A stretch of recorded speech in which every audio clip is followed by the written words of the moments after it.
रोकना चाहूंगा। मुख्तार अब्बास नकवी इस वक्त हमारे साथ जुड़ गए हैं, केंद्रीय मंत्री, उन्हीं के पास चल रहे हैं। मुख्तार जी, ये जिस तरह के प्रेडिक्शंस थे, जिस तरह की उम्मीद थी, वैसा ही रिजल्ट लगभग रहा है और सिर्फ यूपी में नहीं बल्कि 4 राज्यों में वापसी कर रही है बीजेपी।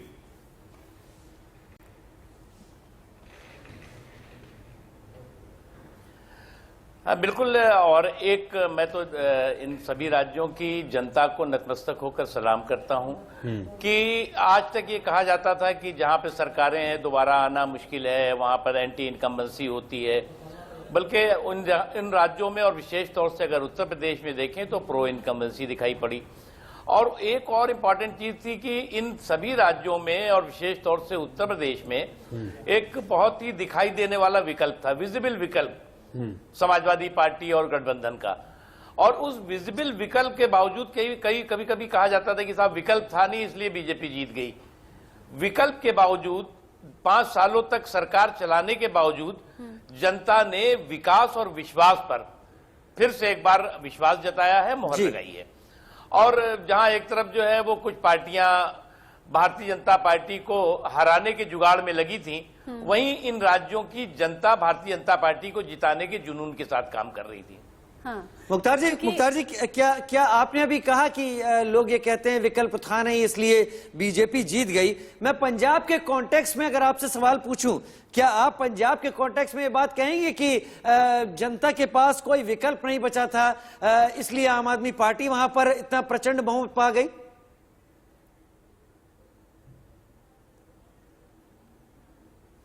देखिए, हम जो है वो वहां पर पहली बार सभी सीटों पे चुनाव लड़े। इससे पहले हमारा जो साथी गठबंधन था अकाली दल ज्यादातर सीटों पे लड़ता था, हम कुछ सीटों पे लड़ते थे।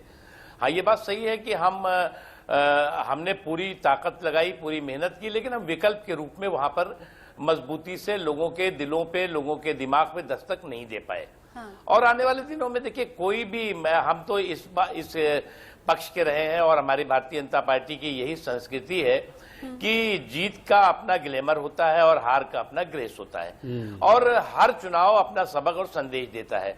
जहां पर हम जीतते हैं उसका भी सबक संदेश होता है और जहां हारते हैं उसका भी सबक संदेश होता है। यही इस देश के डेमोक्रेसी की खूबसूरती होती है। नकवी साहब, 5 में से 4 राज्यों में बीजेपी सरकार बना रही है, लेकिन जो अनुमान उत्तर प्रदेश को लेकर था, 300 प्लस का दावा आप कर रहे थे।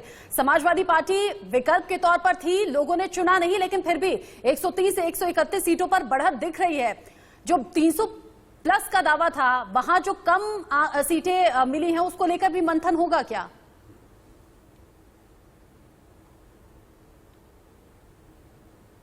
देखिए, मुझे क्या लगता है कि पहली बात आप एक बात समझिए, 5 सालों तक सरकार चलना, और दूसरी जो इंपॉर्टेंट चीज है कि चारों तरफ जो है वो जातिवाद, सांप्रदायिक संकीर्णता का एक पूरा एक हाहाकार और हंगामा खड़ा किया जाना, और उसके बावजूद भी जनता का जनादेश भारतीय जनता पार्टी के पक्ष में आना एक बहुत बड़ी उपलब्धि है, बहुत बड़ी बात है। और उत्तर प्रदेश के इतिहास में इसको हमेशा याद रखा जाएगा, गैर कांग्रेसी सरकार के रूप में जो भारतीय जनता पार्टी ने वहां पर अपनी शानदार उपस्थिति दर्ज कराई है, जीत दर्ज कराई है। एक चीज। दूसरी चीज ये कि संख्या, अब सीधी सीधी लड़ाई थी। मैंने एक बार शुरू में कहा कि एक विकल्प था, विजिबल विकल्प।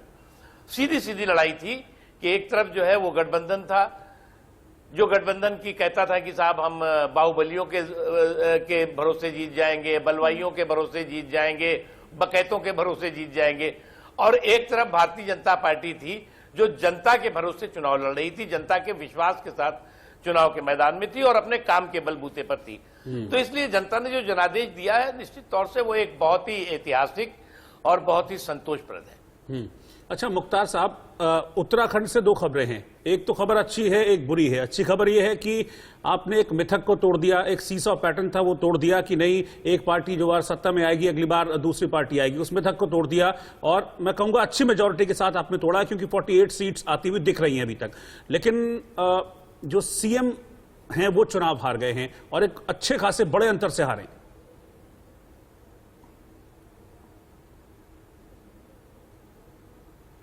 देखिए, मुझे लगता है कि इसीलिए मैंने एक बात आपको शुरू से कही कि हर चुनाव जो है वो अपने आप में कोई न किसी कोने में सबक और संदेश रखता है।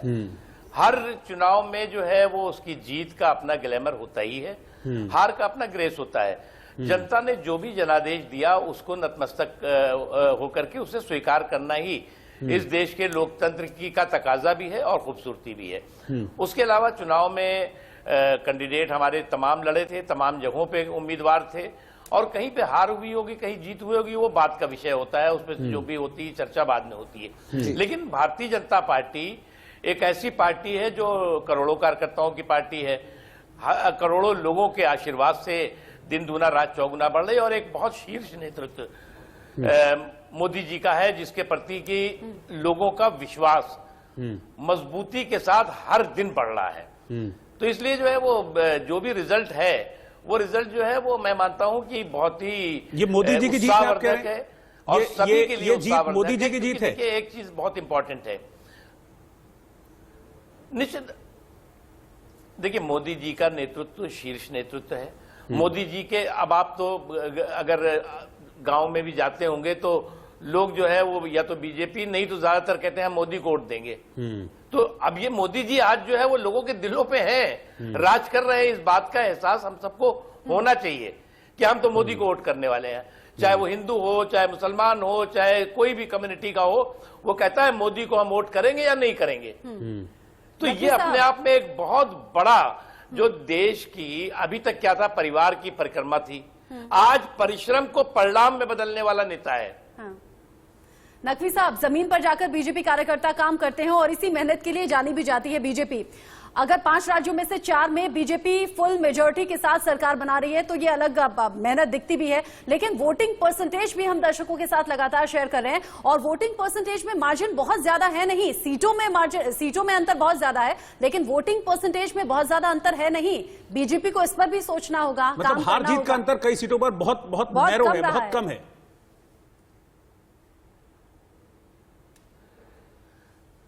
देखिए एक बात आपको बताएं, हम जो है वो, अब ये देश तो चुनाव का देश है, कभी जो है वो लोकल बॉडी के हो रहे होंगे, कभी पंचायत के हो रहे होंगे, विधानसभा के होंगे, लोकसभा के होंगे, बाई इलेक्शन होगा। और भारतीय जनता पार्टी ऐसा नहीं है कि कोई चुनाव जीता और उसके बाद कान में तेल डाल करके सो गई, ऐसा नहीं है। अभी हम चुनाव चल ही रहा है, हमने जो है वो गुजरात और हिमाचल प्रदेश और अन्य राज्यों के जो चुनाव होने वाले हैं उनकी तैयारियां शुरू कर दी है। तो इसलिए जो है वो चुनाव के मैदान में भारतीय जनता पार्टी 24 घंटे रहती है, लोगों के बीच 24 घंटे रहती है, और अपने काम के बलबूते, अपने नेतृत्व और नीतियों के बलबूते रहती है। नकवी साहब, केवल एक राज्य के बारे में बात करना तो ठीक नहीं होगा, क्योंकि उत्तर प्रदेश कहते हैं जिसने जीता उसने देश जीत लिया, और करीब करीब वही तस्वीर उभरती दिख रही है। लेकिन अगर चारों राज्यों को मैं समेटूं जहां आप फिर से सरकार बना रहे हैं, और साथ में पंजाब को भी, जहां पर अभी तक 2 का फिगर दिखाई पड़ रहा है बीजेपी प्लस के लिए, आगे आने वाले दिनों में राष्ट्रपति पद का चुनाव है जो एक अहम चुनाव है, उसके बाद 2024 खड़ा हुआ है। तो ये चुनाव कितना बड़ा पुश देते हैं बीजेपी की नीतियों को, जनता के पास पहुंचने को, और ये चुनाव आगे आने वाले चुनाव को कितना प्रभावित करते हैं?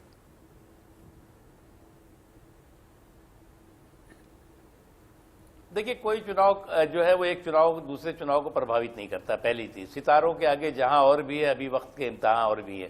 तो जो भी वक्त के साथ जो है वो जो भी चुनौतियां होती हैं, उन चुनौतियों पे विजय हासिल करने के लिए आगे बढ़ना चाहिए, और बढ़ते हैं।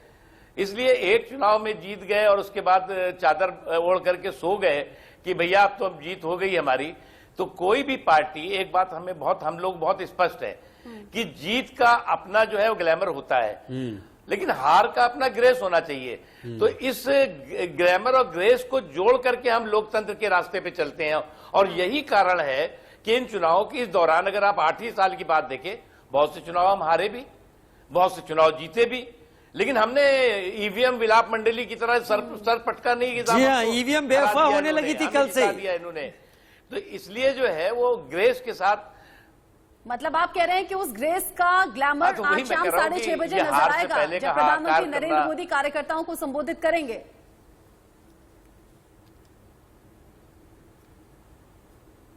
देखिए भारतीय जनता पार्टी के कार्यकर्ता, देश के लोगों को नरेंद्र मोदी जी हमेशा सीधे संपर्क और संवाद हमेशा करते रहे हैं। और आप अगर देखें, ये इस समय जो संकट का समय था जिसमें कि हमारे हजारों हिंदुस्तान के लोग जो है यूक्रेन में फंसे हुए थे, इन चुनाव के दौरान भी नरेंद्र मोदी जी ने वहां पर हमारे जो हिंदुस्तान के नागरिक थे उसमें कोई ये नहीं देखा हिंदू था मुसलमान था, हमारा वोटर है हमारा वोटर नहीं है। सब सुरक्षित हिंदुस्तान आए, उसके पूरे पुख्ता इंतजाम किए। पुतिन साहब से दो तीन बार बात करी, यूक्रेन के राष्ट्रपति से बात करी, अन्य राज्य जो अगल आसपास के अड़ोस पड़ोस के देश थे उनसे सारे डिप्लोमेटिक प्रयास किए गए और लोग आए। तो इसलिए देश के लोगों के सरोकार और उनकी सुरक्षा हमेशा प्रधानमंत्री मोदी जी के लिए उनके नेतृत्व के सामने प्राथमिकता रही है और रहेगी आगे। ठीक है, आपने कहा भी कि बीजेपी अपनी तैयारियों के लिए जानी जाती है और आज रिजल्ट्स आ गए हैं। कल ही प्रधानमंत्री नरेंद्र मोदी गुजरात भी पहुंचने वाले हैं, मतलब यहां से अब तैयारी आगे की शुरू हो जाएगी। बहुत शुभकामनाएं और बहुत शुक्रिया सर हमारे साथ जुड़ने के लिए। और एक छोटे से ब्रेक के लिए यहां पर रुकते हैं राजीव, और उसके बाद फिर अब तो हम देख ही रहे हैं धीरे धीरे जो रुझान है वो नतीजों में तब्दील होते जा रहे हैं और अब फिगर टैली जो है वो स्टैटिक होती जा रही है, यानी कि बदलेगी नहीं बहुत ज्यादा। एक ब्रेक के बाद लौट रहे हैं।